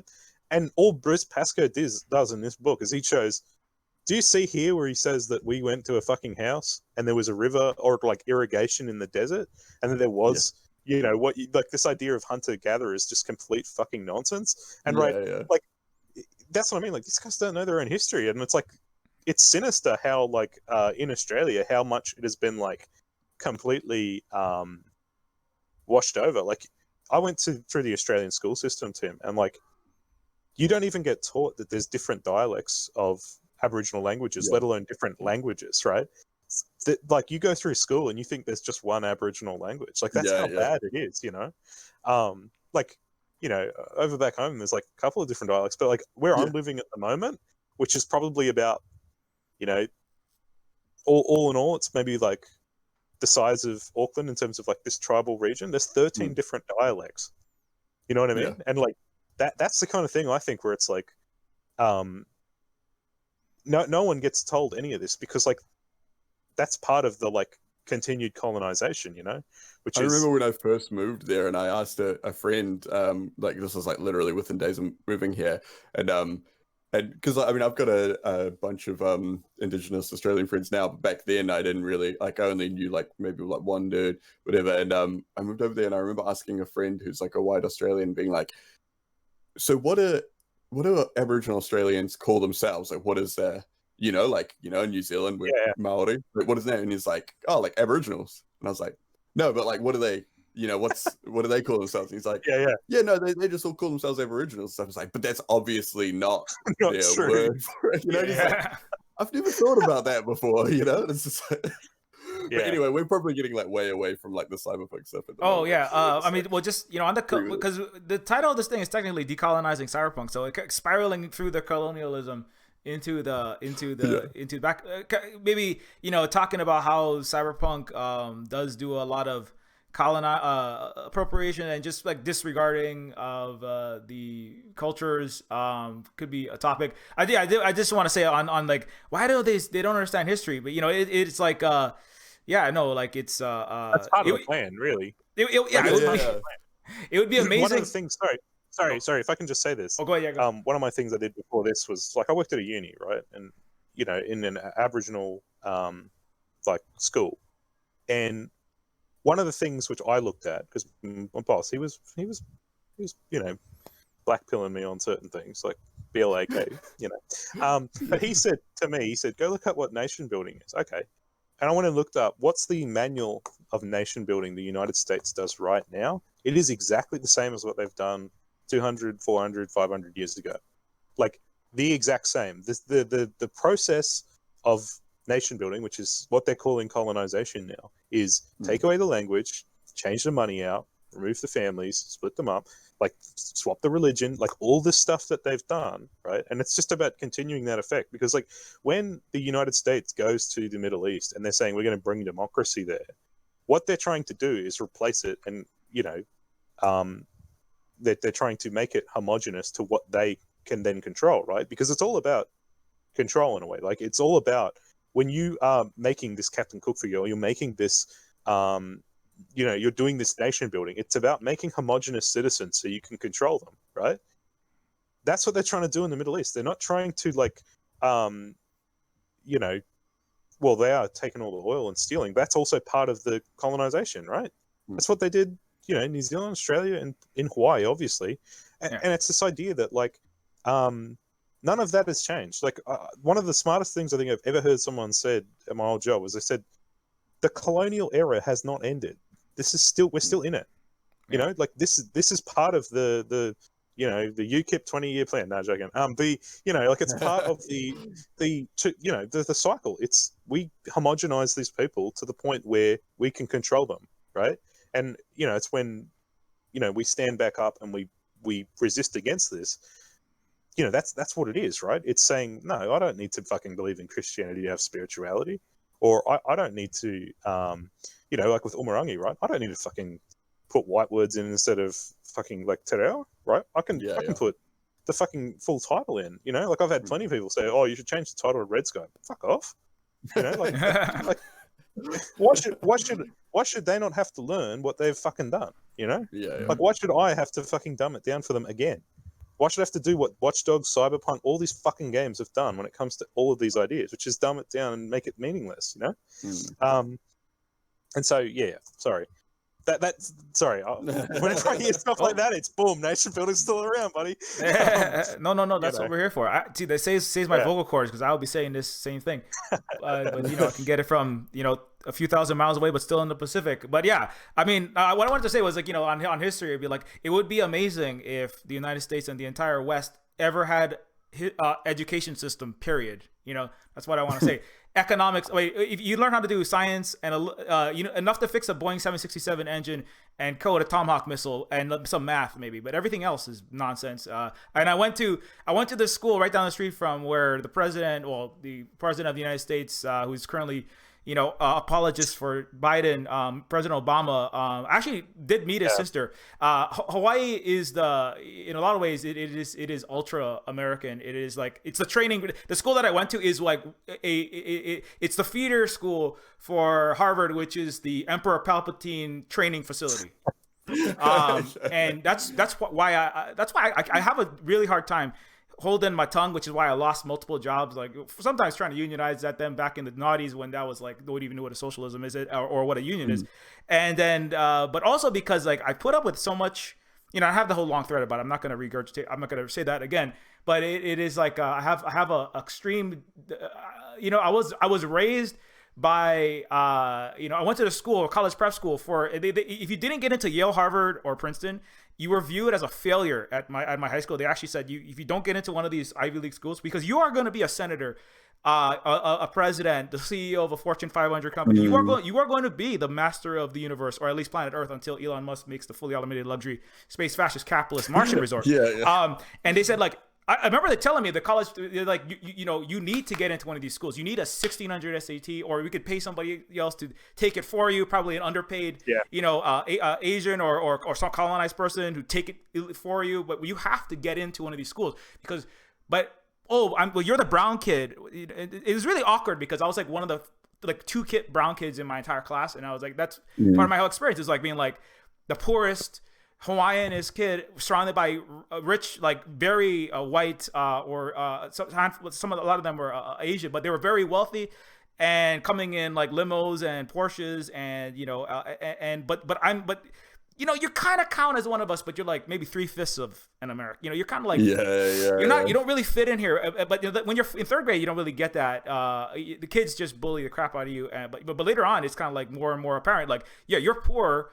You're from that ghetto, like way down the street, where you're from the Oakland or the Baltimore part. You're in the wrong part of town. This is the Hamptons. This is like Greenwich, Connecticut. This is the mansion. This is the generals and the Star Destroyer pilot training facility. You need to get your ass out of here. That was I put up with that for 12 years of my life. It was horrific, and so I have a difficulty holding my tongue. And then so I lost a lot of jobs. But then I made Neofeud because I said, nobody's gonna publish this freaking game, so I'm gonna make it myself. And I'm gonna stop there because this is not just me ranting. But yeah, Conquest of Dread. Tim, you got to talk about the colonialism and the tattoos and the cyberpunk. Oh yeah. Let's cool. Yeah, that's funny. It's like so a friend had sent me this photo of some leaked stuff from the character creator, where in it one of the options for facial tattoos is a particular style of Maori tattoos, moko kowai, which is like a chin tattoo, which is normally for wahine. So it's kind of like it's a tattoo that is not just kind of like really important because it says a lot about the person wearing it, the kind of like the shape, the patterns, and everything like that, but also because it is such like so when tattooing was almost completely wiped out, tamoko, it was that was basically the only style that stayed on. Like that was the only one that didn't get wiped out, and it was like through these women that held onto these designs, we've been able to kind of like bring it back. So it is really important, and it's kind of like that style of tattoo in particular is really emblematic of decolonization movements. Like it's very much like if you could choose a single image that kind of was representative of the movement, it would probably be the moko kowai. So it's like to have it like, I mean, the thing is, it should never be like the kind of the rules are it should never be applied to someone who doesn't have what we call whakapapa, which is like a kind of it's bigger than this, but the basic kind of approximation is that it's like kind of like lineage, like a family history and tribal affiliations that is all distinctly Maori. And it's so it should never be applied to anyone outside of that, because there is no way to actually do it, because these patterns all mean things. They speak to who that person is and where they're from. It's like, how are you going to put it on someone else who doesn't have those tribal affiliations, who doesn't have that history or whatever? And so that was one of the options. It was like, kind of like, it's very obviously they've just looked at pictures and kind of like redrawn it, but if you know what you're looking at, you look at it and you're like, it's not right. Yeah. It's if you know what you're looking at, you can tell that it's like not actually drawn by someone who knows what they're doing. Like, there's some of the patterns are slightly weird or in the wrong place and stuff. So so I had posted about it, and I was like, this sucks. Like, how many times we got to have this conversation or whatever. And then, by the way, do you have any links to any? Sorry, do you have any links? I was trying to put something up while you're talking. Oh yeah, I don't have the picture on my profile anymore because it got DMCA'd, which was like the next thing. So which is wild, because the exact same picture has been shared around Reddit quite a bit, and there's like a whole bunch of posts that have a lot more engagement than what my post did. But it seems like they only DMCA'd people. Like, at first I was like, no, of course they DMCA'd me. It's like they want to suppress anything about this game before it comes out. But then looking into it, it's like, oh, actually, it seems like they've only DMCA'd people that have been critical of them, which is like, well, the thing that I kind of think is that, like, they've shown that fucking character creator off like a million times at that point, which is just yeah. You're not like posting your spoiler. This is something you've shown off like a billion times. Exactly. Like, For a little background info, I'm gonna in the chat, I'm gonna put a link to a post that I made a little while back that kind of gives a little bit of background info on the whole kind of thing. I made this thread when Tony Hawk did the same thing a long time ago. So it's not specifically about Cyberpunk, but and so and then it out. Oh, it did. Oh, sorry. In the chat, yeah. But so the whole thing was that it was quite funny, like getting DMCA'd, and then I kind of posted like about kind of the irony of it or whatever. But then I've just been getting flooded with comments and all kinds of stuff from people. A lot of it is like pretty positive. A lot of people, especially people in the games industry, being like, "Oh, hey, I see what's up. This is cool. Thank you for kind of educating us or whatever." But then just like so many of the little kind of like the gaming as a consumer identity kind of people getting really invested in it, and kind of like like I've been getting all kinds of like weird messages and death threats and all this kind of just a normal kind of angry gamer stuff. But the wildest thing though is that I pointed out just the other day that if like every now and then I'll just click through on someone's page just to be like, this person is pretty wild, like what are they like, and a lot of them, it's like their bios are full of these progressive slogans, and they're obviously like really liberal or whatever, but there's like a bunch of them where it's like they're talking about there's like people that identify as like leftists and like socialists and all this kind of stuff, but then you see their comments and they're like very stuck in this kind of like liberal chauvinist kind of thing where they're talking about like this very like individualism kind of thing where they're talking about like I don't care that this offends people. If I want to do it, I'm going to do it because because I want to, and all this kind of stuff, which I think is really funny, because it's like people think, oh yeah, no, go for it. I just wanted to say that I get the feeling. Sorry, this is going to totally derail the conversation, but I know that you probably agree with me on this. I get the feeling that people like Vaush and that, who have that real Vaush, whatever the fuck his name is, who have that idea of I'm left-leaning, and they've pulled a lot of people out of like the alt-right and stuff, and they're all now occupying the space of leftism, but they're still just going on that really basic, like weird facts and logic shit, where it's like, well, yeah, I just think it's like a lot of it is like, it's like the aesthetics of like socialism or communism or whatever like that, without actually thinking about it. And I mean, it's like, and it's funny because anytime any kind of indigenous issues come up, like a lot of people from these kind of like hyper online spaces just completely like put their feet in their mouths and just say really terrible stuff, and they don't understand it. Like anytime you talk about stuff like this or like land back or anything like that, you get these people screaming like, this is blood and soil, this is racial segregation and all this kind of stuff, and it's just like, man, I'll you guys read one book, like read one single book. I'll give an example of like one that happened to me not recently, it's a couple of years ago, but it was a Pakia dude who was like, because this is what I think's the big problem around it.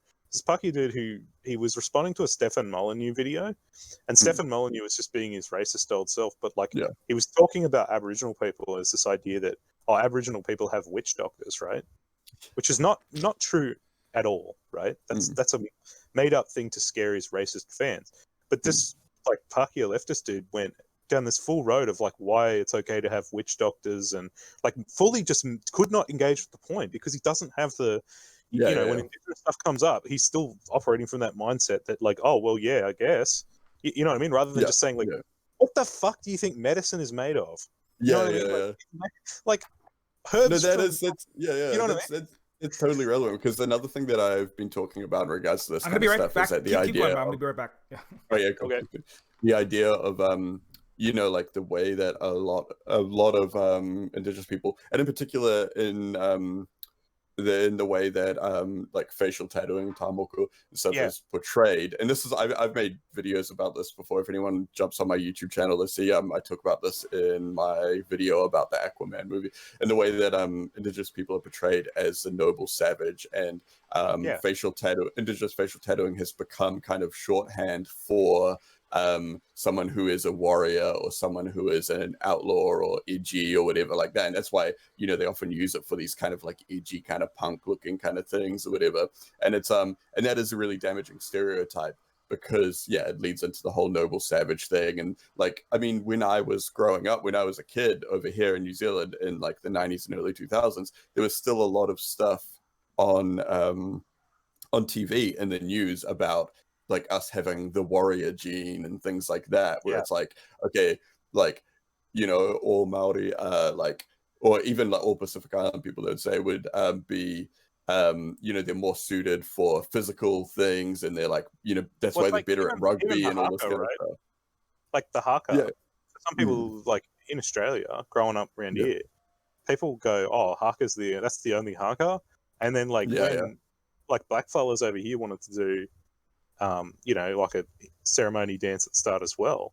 They just started calling it a war dance because their whole thing, their whole frame of reference around it was like, oh, well, it's just warrior shit, Yeah, exactly. And it's like they only view everything through this particular lens, and so it's like, like I've talked about I talked about that in the Aquaman video about how it's like it's like we weren't really a particularly martial culture compared to it's like no one's talking about the Anglo bloodlust. Everyone just wants to talk about like the Indigenous like people or whatever. But and it's like it's like some of these tattoos mean okay, this person was a navigator, or this person was a farmer, or comes from all this kind of shit. But then I was actually on another stream the other day talking to it, and I was laughing because it's like I even remember like being in school, getting in a fight or whatever, and like like even just like friends, like well-meaning friends and stuff would be like, oh yeah, like part Maori, he's like got the warrior gene, like whatever. And it's like, but then like I go to like fucking horticulture class and grow a tomato, and no one goes like, oh yeah, the horticultural genes or whatever,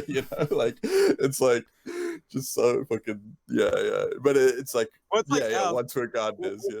One thing I remember reading about was like, because when I was at the Cicada, like I was at the uni there, you read about like just how amazed like those early like settlers, and even today, were just like hygiene, like when like when we're preparing our dead and whatever, the settlers there, and he's looking and he's going, ooh, the Maori person is the savage is preparing the dead, but when he goes to eat, he does this weird ritual where he puts his hands behind his back and someone spoon feeds him, And then it's like, and then afterwards he goes and swims in a river to do some. It's like, no, you fucking idiot! Like, I mean, it's really obvious, looking back on it, and hindsight's 20/20 or whatever. But like, it's just that thing where a lot of the time this construction is so ridiculous. Once you just like give it, you know what I mean? Like once you show like. When you did that thread and you showed all those game developers, this is why you don't do it, or you hire someone like me or whatever to help you through it, right? If you're going to like, cultural consultancy or competency or whatever, right? Once they see how ridiculous it is, like a lot of people like take active steps to do that. It's just that it's ingrained, eh? Like, and I think like the other thing is like a lot of these still don't realize that it's like the point of this is that we are actively fighting the commodification of our culture. So a lot of these people, like I've got DMs full of people being like, can I pay you to do this for me or whatever? And it's kind of like, okay, you can pay me, but I still might tell you that no, you can't do this, because it's like, you're not paying me for the right to do this. You're not paying me to commodify these things for you. Like, you know, like you might have a project and I might say, no, there is no appropriate way for you to do this, and like there is no need for you to do this either. Like why do you want to put this here? Is it because you just want some like edgy, like punk looking native with the face tattoo or whatever like that, or are you actively trying to do something that will kind of you know, like the whole thing is like, I was talking to a friend a while back who's done a lot of writing about this kind of stuff, and her idea is that if we are ever going to share these things with anyone else, it should be done in a mana enhancing way. And it shouldn't be done as, you know, it shouldn't be done as something just purely for aesthetics or something, which is like what Cyberpunk is. It's like they literally just wanted a bunch of face tattoos. They didn't care about anything else like that. And it's like they probably did it not maliciously, but just out of naivety and ignorance, where they jumped online and they Googled face tattoos. Okay, cool, sweet, here's a selection. We'll just redraw these kind of things or whatever. And it's like, we don't want it to get to the point where it's like people think that they can just pay for stuff like this. Like that's not the point whatsoever. You can't just pay. You can't put a cultural consultant in the credits for your game and just like wipe away any criticism or whatever. Because that's what people are saying in that thread. People are saying like, how do you know that someone wasn't paid? And it's like, well, I mean, like obviously this is a small industry, a small community. Like, so one of us would know.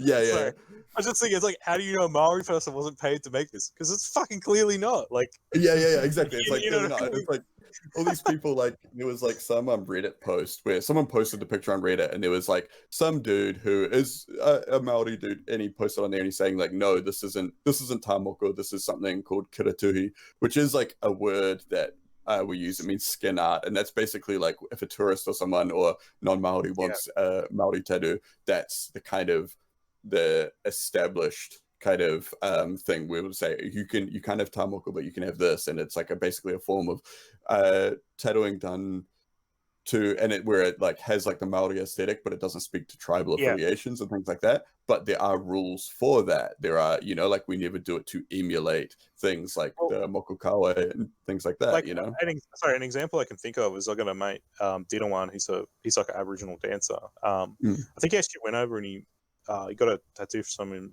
I think it was Ngāpuhi actually, fellas, he did it. But you know, like he lives here on the coast, and you know, like one of the things I always think about, you know, is like the whale has like two whānau, you know, like like all around the world, and like, you know, when they did something for him, because they did it out of respect because they'd known him for so long, right? It was you know, they incorporated it to look more like waves and stuff like that, to sort of you know, be something that, like, they didn't do like, you know, moko, but it was something that was, you know, appropriate, because like, you know, and you could look at it, you could be like, this was done by a Maori artist, and you know, like it has that aesthetic, but it isn't. You look at it and you're like, okay, that's not, you know, like he's not Ngāpuhi or whatever. You know? I was just thinking kind of about all that stuff, because like I guess I kind of did like a little scratch in the game, tried to like de-identify it and stuff, and because I don't like, I haven't been trained or been like handed down that right or anything like that, so I just wanted to sort of put something in to have it in there. But I mean it's anyway. But I guess the thing I was kind of thinking about when I was doing that, which it's sort of this idea that like the story I remember was that, like, you know, a lot of the bikie gangs and that, they were like some of the people who really like pushed to get a lot of Moko stuff. And it's like, I think that's a really interesting like thing to think about, where like, you know, the Crown and like the New Zealand government and that hate bikie gangs with no revenge, right? But like they've got this like all this cultural stuff that they like keep in alive. And they're actually like very welcome in Maori communities, because I mean, it's like there's a huge overlap there, and it's like, you know, I've got friends that are like mongrel mob tattooists and stuff like that, and it's like I would like actually trust them a lot more than I would like some of the, you know, other people that are more you know, more commonly seen in suits and ties and things. But I think like one thing that is kind of interesting about that. I mentioned in my thread, it's about how like there was like these things were almost completely erased, but it was only through the old wahine and biker gangs that kind of held them on. And I think another thing that a lot of people are like missing the point on as well is like when in my thread, I think a couple times, just for like this was like ages ago, and just out of kind of ease of understanding, I did say I did use the term like elderly woman when I was referring to the people that held onto things. But typically when we say wahine, that doesn't necessarily map like straight to like like woman and like tires and man or whatever like that. Like the kind of traditional conception of gender is a little bit different. It's it's a lot more nuanced, and it's a lot more kind of, I guess, fluid in traditional Maori beliefs. That's something like I think we talked about a couple of months ago. It was like you see these, like what you're talking about with these like sort of woke guys, and they'll have like tane or things like that in their title. And it's like, what? Like, yeah. I see that a lot. Or like I see like a lot of people that will like list them, like put in their bio, they'll have like Ngāti Pākehā or something like that, and it's like because it's like like I think that speaks to tribal relations that don't exist, but also it's it's like you're the what boat did you get off? yeah. No, it's like you should be like tangata tiriti is like the better term. It's like the people of the treaty. But anyway, like we're getting like way off there, but but that's like the whole thing as well with like, so cyberpunk, they did really kind of commodify this element of our culture, and it is like this is something that is like any leftist should be against, this like the commodification of culture and stuff like that. But then there's all these like people that are like that are like sending me all these like shitty messages, but it's like, and also like using words like people saying like, no, but this is kiratuhi and things like that. It's like, you literally just found that word in Google, you don't understand what that means. Where it's like, I remember when that word was kind of like, when people started using that word, when it was invented and stuff, and like, or like there was like one dude that sent me this message, and it's like, isn't this kiratuhi as defined by Te Ui Amataura, which is like, to see like a foreigner put these words together is like bizarre for me, because it's like, you don't know what that means, and it's like, I should have asked him, can you record yourself saying that? Yeah. I know, it's just like, man, like it's like you don't know what this stuff means. But I'm trying to be like, in the places that I have responded, I've tried to be really respectful and be like, okay, look, it's just because you don't know or whatever. But then and then like, or like people being just really, really malicious, and then I go through to their page and they're like, they're like retweeting friends of mine, like people like, that have other YouTube channels like Corvidae and stuff like that. And it's kind of like weird. Like you have these, like you obviously are quite a progressive person and stuff, but then it's like these politics are ending when it hits this, when it runs up against this consumer identity. And like one of them, like there was like one in particular that was like sending me all this like wild stuff, and then there was like something on his thing about like talking shit about gamer gators and stuff, and that's when I made this post, like this follow-up post, where I was like talking about like, it's wild how the otherwise progressive people start acting like gamer gators, like as soon as you criticize the multi-billion-dollar game, the company that made the game that they have a crush on, because it is wild. It's like, man, there's this like disconnect where it's like, like you realize that like these things that you're saying, these videos that you're watching, this content that you're consuming, like you realize that to really get things going, you have to be ethically kind of your ethics have to be in line across all these things. You can't just pick and choose little things. You can't really be eclectic. Well, like that kind of eclecticism doesn't really work when it comes to leftist policy, politics and stuff like that. You really need to kind of like figure out what your ethics are, what your morals are, and you need to kind of work out from there. Otherwise, you're really just being like, okay, cool, like, so I want free healthcare, but I don't really respect Indigenous people's traditional rights to the land that we stolen from them. It's like, it's kind of like, I mean, just to jump off on that, like, I mean, there's a lot of definitely like even in Hawaii, it's like, but I love Hawaii so much, I want to stay in Waikiki and have my fake plastic luau and watch you guys bastardize your sacred culture in your fake cellophane lays, but I like it so much. Can you just let me have this? It's like, but it's definitely like, it's kind of going, what you're saying, kind of like, so a lot of people saying, some people were like, well, yeah, CD Projekt Red, they've done all horrible labor practices. They're billionaires. They're like literally, like very egregious versions of exploitation of hundreds of thousands of people over the years, and all this cultural appropriation, transphobia, the whole epilepsy, which is really egregious version of that. I mean, all this stuff, but there's no ethical consumption of the capitalism, so I'm just going to buy whatever I want. I'm going to consume the Moko tattoo all day long because everything's bad, so I don't have to do absolutely anything. And healthcare, please, $20 an hour, and I'm just going to do whatever else and not do anything. It just kind of like consume, it's like a total commodification of what is like a left identity that is without actual, buying, without actually like doing a lot of the work, and being like, they call each other, sometimes they even call, hey comrade, let's all be comrades and chummers and Cyberpunk 2077 all day long, and like, and also when I bring up land back too, I have a whole thread on that too, and lots of people do, I know.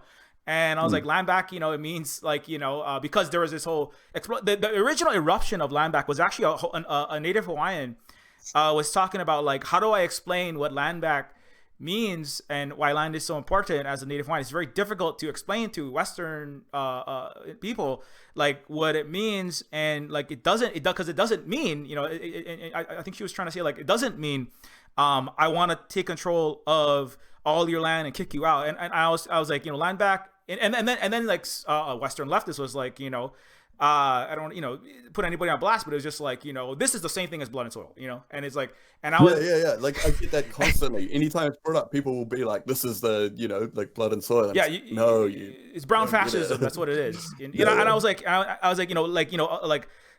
an indigenous person, it just means like land back to me. It doesn't mean as a native Hawaiian, it doesn't mean changing control of land, kicking one color of people or culture of people out of an area. It means like ending control of land, because Aina for Hawaiians, like Aina is we don't have a word that means private property or anything close to that. And Aina is means your mother, that which feeds and that which sustains you, and you can't own, buy, and sell your mother. It's patently like nonsensical for Native Hawaiians and for many other indigenous cultures. All the Turtle Island indigenous people that I've ever spoken to, it's very similar.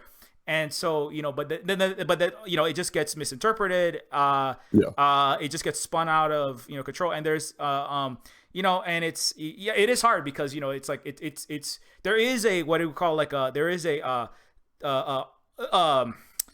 empathy gulf between those people who have been born into the empire, been born, whether they are stormtroopers with guns, or they're stormtroopers with Excel spreadsheets, or stormtroopers with with apps, or sitting in a marketing department choosing the color of paint to put on Walmart today, in the marketing department, or a lawyer. I use that metaphor often. I know it pisses some people off, but I mean, being born into a society and a world, right? A white supremacist, imperialist, colonialist planet Earth, right? That which is what we live in. And being born particularly in North America, or in other settler colonial countries, Western Europe, particularly as a white person, particularly as a dude, there's going to be a empathy gulf. There's an experiential gulf. You can't really know what it is to be born, like brown, particularly a trans Black woman in the United States, but to be born in the world. That is very oppressive and benefits a small number of people relative to the total planet. It's hard to bridge that gap, and I think that a lot of these problems where you see people like, why do I have to respect it? It's not impossible to bridge it, but it's like you can never. There's some people who go like, oh, I get the indigenous experience. I'm a white person now. I get it, and then I have a college degree in sociology. I think that's what Mr. V has, right? But now I can speak for Black women because I read some books. I went to an Angela Davis talk, and I'm an expert on it. And their racism is overblown. And that's also. Can I just say that there's a thing in the academy at the moment, which me and my mates were checking about yesterday, because apparently it's getting more and more common. But there's people who call themselves indigenous now, which is like this weird thing. Yeah. So like there's people who call themselves indigenous, and what it is it's just like white people pretending to be indigenous when they That's or like amazing. pretending it's like, because it's weird, because it comes out of like, I guess, the social sciences, and where you think like this stuff people would probably know better, but it's like what I assume it is it's like the whole thing when people trying to take the idea of like feminist and just completely plant it straight in on the idea of indigenous, which is like, when they're saying indigenous, they're also saying that as a collective term, like a colonized term, in terms of like indigenous in opposed to like Maori, Aboriginal, like Native American, like every single one, like just try and Yeah, group okay. them all in kind of thing.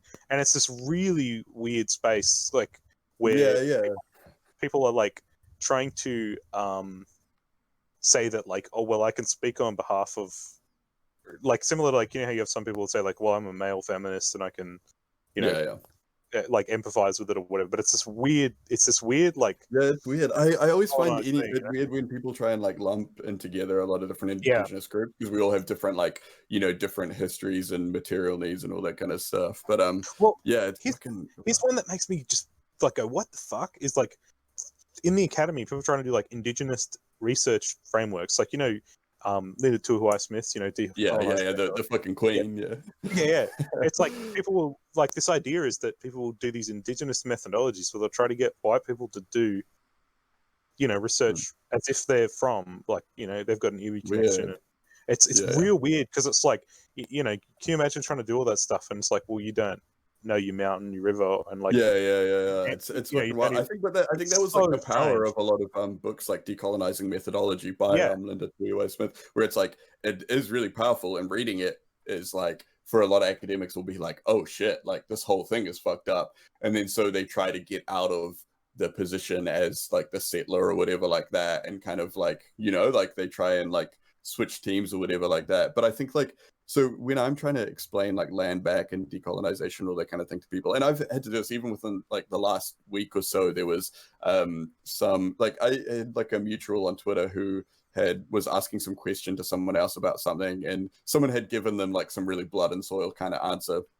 So I just kind of jumped in and I was like, no, this is kind of what it actually means. Like, you know, we're not saying, like, because a lot of people, and I've seen a lot of people say this before, I've particularly seen this from streamers like Vaush and stuff, where they say, oh, you know, land back is liberal, but because they want to take the land back and they want to be the owners of it, sort of thing. Whereas, like, you know, what the real thing is, it's about the decommodification of land, where it's like, we don't physically say, like, I mean, it's like the land, what we want from land back is to restore the traditional relationship with the land, which is a decommodified land, sort of thing. And like a lot of people, so everyone always jumps immediately to this kind of metaphysical kind of thing of like traditional relationship with the land, where you, like, you know, like you worship the land as your like mother and all this kind of stuff.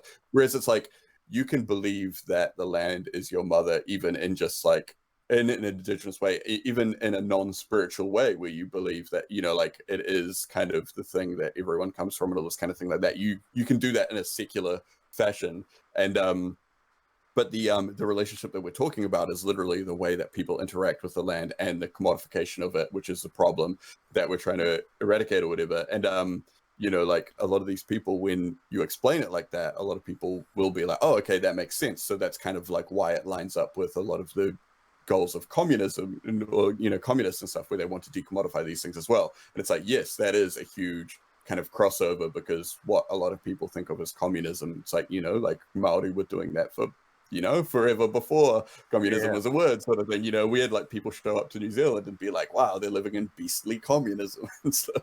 But like the whole like, but the thing is like, wow, where it's like some streamer or whatever will make this comment like that, and it just gets kind of like embedded in this kind of like embedded in the discourse, where it's like, even if they come back later and go, oh wow, I didn't actually understand that and someone has educated me or whatever like that, you still get all these people, like all these like weird nerds that jump up and they're just like, no, land back is blood and soil. And then it's like, you go to their profile and they're like retweeting people that are like, you know, really progressive or whatever like that. Like a lot of them I see like retweeting like Vaush or like Peter Coffin and people like that. And it's kind of like, man, like, how do you not understand? Like, you're supposed to understand these, you know, arguments about like, like commodification of land and all these kind of things, but you're like, why is it on this particular issue? You're so deaf on this. Like, why is it, you know?